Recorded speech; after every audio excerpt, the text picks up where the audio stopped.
வாய்மொழியும் எந்தன் தாய்மொழியும் இன்று வசப்படவில்லையடி. வயிற்றுக்கும் தொண்டைக்கும் உருவமில்லாதொரு உருண்டையும் உருளுதடி. காத்திருந்தால் எதிர்பார்த்திருந்தால் ஒரு நிமிஷமும் வருஷமடி. கண்கள் எல்லாம் என்னை பார்ப்பது போல் ஒரு கலக்கமும் தோன்றுதடி. இது ஸ்வர்கமா நரகமா சொல்லடி உள்ளபடி.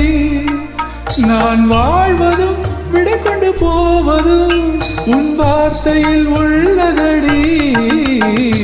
என்னவளே அடி என்னவளே எந்த இதயத்தை தொலைத்து விட்டேன்.